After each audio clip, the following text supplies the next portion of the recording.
já fechei aqui, eu dou o loading wallet. Depois que eu faço a escrita, né, nessa variável, eu posso chamar o loading wallet de novo, que é esse cara aqui de cima. E aí eu coloco aqui a variável que eu quero que ele jogue naquele HTML. Então aqui acabou. Tudo que a gente precisa fazer agora, nessa parte de scripting está acabando, né, que é a parte mais demorada. Tudo que a gente precisa fazer agora vai ser checar toda hora que chamarem uma tela dentro da nossa plataforma, eu vou querer ver, né, o que está escrito, qual é a carteira, qual é o mnemônico que está na memória. Então, para isso, eu criei aqui um scriptletzinho pequeno que eu vou explicar para vocês, tá? Olha só, carteira dash é esse método aqui de cima, essa função, né? E aí eu vou dar o quê? Um async. Por quê? Se eu chamar direto esse cara aqui, ele funcionaria como isso aqui, ó, tá?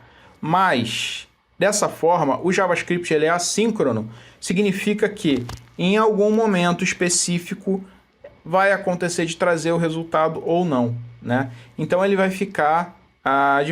funcionaria? Funcionaria também, tá? Daria para fazer. Eu estou fazendo isso aqui mais para vocês verem como é que a gente chama de forma assíncrona, né, um método com async await. Então, isso aqui é uma dica interessante também. É um try-catch, né? A gente dá esse aqui é um método que é anônimo, né? Não, essa é uma função anônima que está chamando direto de forma assíncrona uma função assíncrona, né? Então, show, beleza. Por isso que é importante vocês entenderem o conceito de async await. Então, finalizamos aqui. Aqui o script já está finalizado. Navbar também, header também, footer também. A index precisa... Aqui endereço não, vou colocar carteira. Carteira, porque a gente vai estar gerando uma carteira, né? Criar carteiras de recebimento. O que? Acessar. Acessar, vamos colocar um endereço aqui, que vai ser /wallet, né? Ok. E agora a gente vai fazer no servidor. Vamos começar a trabalhar a parte do servidor, tá bom? A parte do servidor, necessita de mais atenção. Por quê? Essa parte aqui, acabou, é o alert. Vamos ver até se tá funcionando. Vamos lá. Primeiro, uma coisa importante. Vamos instalar o Dash, né, galera? Vamos lá. npm install, pode ser o i também, dash ---- save. Então, vamos instalar o Dash, senão não vai funcionar. Vou dar uma pause aqui e aí a gente volta quando terminar. Vamos lá. Continuando aqui. Instalação terminada do Dash, né? Agora está tudo certinho. Deixa eu ver. O próximo passo vai ser brincar aqui na nossa app JS. Isso aqui é a Node, isso aqui já é do lado do servidor. O que a gente precisa agora focar, pessoal? Aqui é muito simples. A gente vai usar alguns recursos para poder pegar do navegador as informações que a gente está jogando. Então deixa eu ajeitar aqui para nós ganharmos umas linhas, e agora a gente vai brincar na renderização, né, de resultados de chamada, né? Porque o que acontece? Nem sempre a gente vai precisar recarregar a tela toda para poder trazer os resultados do servidor. A gente simplesmente vai fazer uma chamada, né?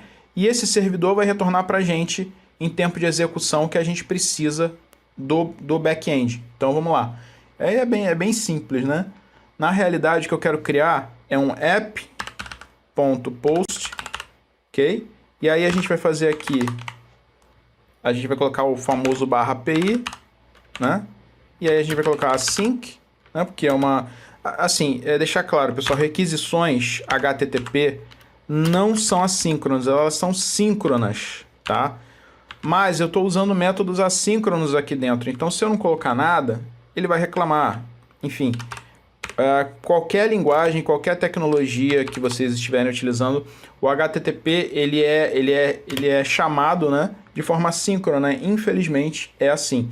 Dentro do JavaScript, né, ele é um single loop, é um loop único de eventos. Ele trabalha com uma thread só, né? Porque ele tem um componente, o libuv, né? Dentro da V8 vai fazer requisição, ela é não bloqueante, mas de fato, né, o serviço que você está chamando ali é HTTP. Então vamos lá. Ele não é um socket, não é nada além disso. Então vamos lá. Service. O que é o service? O service vai ser o seguinte. Eu vou dar um rec, né, da requisição.body, ponto service, que foi o que eu coloquei lá no script, né? Para deixar vocês mais familiarizados, deixa eu colocar aqui do lado, ó, para vocês verem o objeto, para lembrar do objeto, eu vou colocar aqui do lado, ó. É esse objeto aqui que a gente vai estar brincando. Então, service e data, né? Então, vamos lá. Service, e aí aqui embaixo eu vou colocar um const data, e aí eu vou colocar aqui request.body, body não, body.data. Perfeito, olha lá. Que é esse camarada e esse camarada é esse camarada. Beleza? Ficou simples assim. E aí eu vou dar um let result, por quê? Porque eu vou jogar os resultados desse cara na tela pra gente consumir da forma como a gente quiser. Para diminuir a quantidade de código no servidor, vamos criar um switch case. Vamos colocar um switch. E aí o que acontece? Eu vou colocar service aqui, tá? Dentro desse switch case, eu vou colocar o seguinte, caso case, né? Case service seja create wallet, dois pontos, ele vai fazer o quê? A chamada de uma coisa que a gente não criou, mas irá criar. Aí eu não vou recriar, eu simplesmente vou criar, tá bom? Então vamos lá, eu não vou recriar o tutorial, que foi o primeiro tutorial que eu fiz, tá? Então eu vou criar aqui um diretório chamado service, ok? Dentro desse diretório services eu vou criar um arquivo chamado wallet.service.js, tá? E aqui eu vou simplesmente pegar da minha colinha o tutorial, o primeiro tutorial, né, que eu fiz, que já tá, se vocês quiserem voltar, vejam o primeiro lá, o primeirão, ele vai dizer justamente o que eu vou fazer aqui. Então, tudo que eu tenho que fazer é copiar e colar esse service aqui, ó. Beleza, eu vou só fazer um resumo para explicar para vocês. O que é esse service? Ele vai pegar do Dash, né? Eu vou fazer uma chamada na biblioteca que eu acabei de instalar ali embaixo, né? E aí eu vou fazer aqui a configuração, mnemonic eu estou passando nulo porque eu quero que ele gere para mim. Eu vou jogar esse OPTS aqui dentro da biblioteca do Dash e aí a gente vai fazer a mágica acontecer, tá? Eu vou dar um return aqui e aí eu vou dar um address, né? E eu vou retornar um mnemonic normalmente. E aí o create wallet eu estou dando um export aqui para a gente poder usar ele dentro do app.js. Então, vamos dar aqui em cima um require, né? Dentro do app.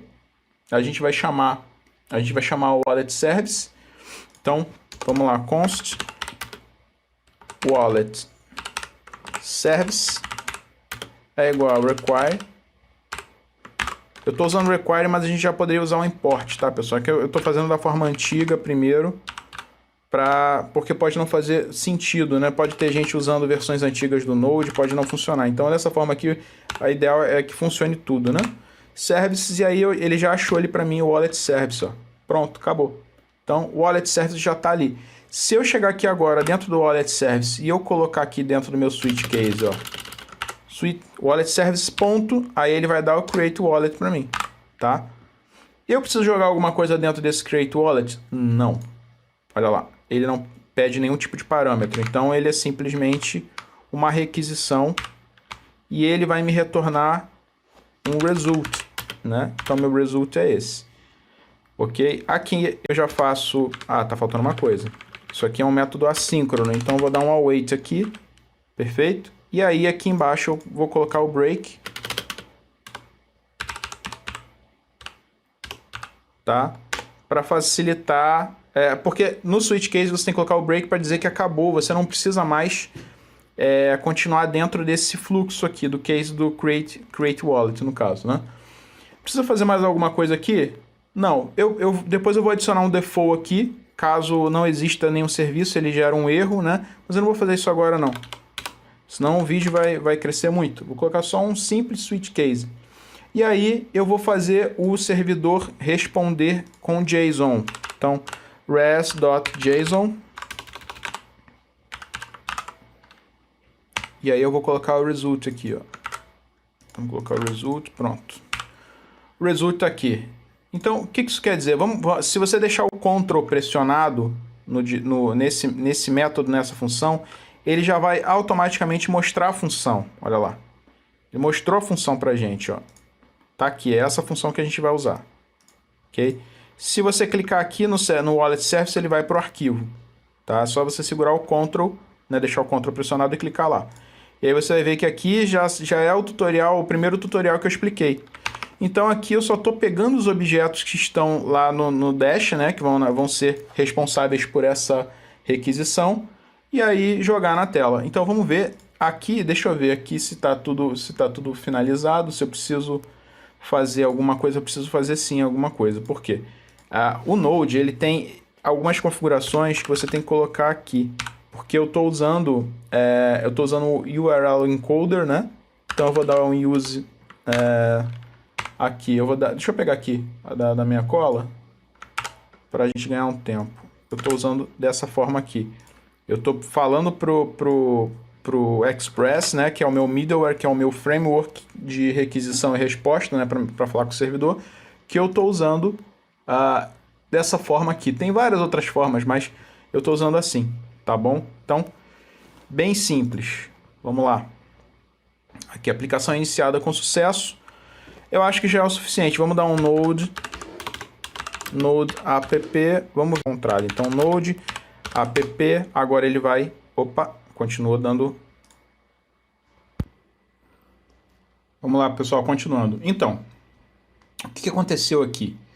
Eu tive um problema com a minha conexão de internet, né? Consequentemente, quando eu fui baixar os pacotes, né, de instalação do Dash, deu incompatibilidade. Isso foi bom porque, nesses casos de acontecer incompatibilidade, você está fazendo um projetinho, e aí aconteceu alguma coisa, você não consegue iniciar o projeto, o Node começa a dar um monte de erro, é simples, apaga esse diretório aqui, Node Modules, tá? E faz o npm install de novo. E aí, automaticamente, ele vai funcionar. Vai dar tudo certo. Então, aqui em cima eu já fiz o teste, né? Vamos ver como é que está a nossa aplicação. Vou mostrar para vocês. Bem simples. Então, aplicação inicializada com sucesso, né? Está iniciada. E aí, vamos acessar aqui. Eu abri na localhost 3000. Então, vamos lá. Então, tá aqui. Essa aqui é a carinha da aplicação. Então, criando uma carteira Dash, no caso, né? Aqui, endereços, né? Vamos mudar isso aqui, que tá feio. Vamos lá. Tem aqui views, tem aqui include. Aí aquele é o navbar. Então a gente vem aqui, ó, carteira. Aqui é a carteira Dash, beleza. Agora tá certo. Quando vocês alteram o EJS, ele vai fazer o carregamento na hora, tá? Agora, quando houver alteração no JavaScript, se for do lado do servidor, por exemplo, esse arquivinho aqui, como esse aqui é do lado do servidor, por exemplo, e esse cara aqui é do lado do servidor, você precisa dar stop na aplicação e dar start na aplicação de novo, tá bom? Então vamos lá. Vamos criar um endereço Dash agora? Vamos clicar aqui, criando carteira Dash. Para criar a carteira Dash na testnet, é só clicar nesse botão. Pum, cliquei. O que acontece? Por que o spinner está girando aqui? Porque a gente configurou para ele fazer isso, né? Olha lá, ele está rodando, ele já está lá, ele está se conectando na rede do Dash. Olha aqui, o spinner é esse cara aqui, né? Tá acontecendo um login wallet aqui, né? Eu tô jogando esse cara aqui dentro do HTML desse cara aqui, que está dentro dessa divisória, que eu vou esticar aqui para mostrar para vocês, ó. Ó, esse ID aqui diz que qualquer HTML que eu jogar aqui dentro, isso aqui, o jQuery, ele é um dos motivos pelo qual tutoriais ficam mais simples, né? Porque senão, para eu fazer um semelhante dentro do Vanilla, olha quanto que eu ia ter que escrever. Vai ter que fazer isso aqui. document.getElement by ID. Aí eu dentro desse camarada eu colocaria dados dash aqui. E aí eu colocaria ponto inner HTML é igual a esse HTML aqui. Olha a diferença. Então, assim, o de cima tem o mesmo resultado do de baixo. Eu prefiro o de cima. A gente escreve menos. É bem mais simples. Você só tem que colocar o ID do componente da div ou do JavaScript que você quiser e você manipula com o script como você bem entender também. Então é isso. Aí o que acontece? Ele vai fazer um call back-end, né? Esse call back-end ele vai jogar essas informações aqui dentro do servidor e o servidor vai me retornar um endereço válido de carteira. Consequentemente, toda vez que eu mudar de tela, ele vai chamar esse método aqui, que está aqui, né? Ele é executado todas as vezes que você recarrega uma tela, ele vai chamar esse check carteira dash, que vai ver na seção se tem algum objeto de carteira dash, né? E aí ele vai fazer aqui o loading, né? Vai aparecer o spinner rapidinho. Se tiver carteira, ele mostra a carteira e o mnemonic. Se não tiver, ele mostra o botão, né? Que é o que vai acontecer agora. Qual é o ponto? Quando você chama o dash pela primeira vez para criar carteira, ele vai fazer um cache na memória. Esse cache na memória, ele vai gerar um tempo, né? Ele vai ficar um tempo ali carregando. Então, vamos dar esse tempo. Geralmente são 5 minutos na primeira vez só que você chama. Ele tá esperando ainda. Geralmente são 5 minutos. Então, eu vou dar uma pausa aqui e aí a gente volta quando já tiver feito quando ele tiver gerado um endereço para mim, né? E aí a gente vai brincar, fazer mais coisa daqui a pouco, tá bom? Vamos lá. Daqui a pouco a gente se vê. Vamos lá, pessoal. Então, acabou de gerar aqui para mim, demorou bastante tempo, tá? Em alguns casos, dependendo da hora também e da velocidade também, da sua conexão, tem vários fatores que agravam um pouco, né? O resultado, mas vamos lá, vamos ver se funcionou. Então assim, eu estou em home, né? E aí eu instantaneamente vou para essa tela aqui. Quando eu vou direto para a carteira, eu já tenho a minha carteira aqui, eu não preciso fazer de novo, né? Então olha aqui a gente tem o mnemonic, né? O que é o mnemonic? Só para deixar bem claro, são palavras aleatórias que tem que ter uma sequência. Então isso tudo aqui é respectivamente. Isso daqui é o mnemonic dessa carteira. Então, nos próximos exemplos, né, a gente vai fazer, vamos colocar saldo na carteira, vamos colocar o identity, vamos ligar essa carteira na rede do Dash, né, e aí a gente vai poder brincar com os recursos que o Dash nos dá. Então, assim, deixando claro que todos esses códigos, tudo que a gente está fazendo agora, quando eu finalizar esse tutorial, né, cada vez que eu finalizar o tutorial, eu vou passar a subir para um repositório do GitHub. E aí vocês fiquem à vontade também para ajudar a gente e vocês podem fazer o fork desse repositório, melhorar esse CSS também. O Diogo fez um CSS, ficou muito feio. Consigo fazer um CSS bem melhor, bem mais bonito, show de bola. Faz um fork, que se seu CSS ficar bom, eu até faço um pull, né, do que você fez e eu passo a usar como sendo se você der permissão, é claro, se eu tiver permissão do cara que fez, da pessoa que fez, eu passo a usar como sendo o principal. Vamos deixar o negócio bonitinho e a partir daqui a gente continua.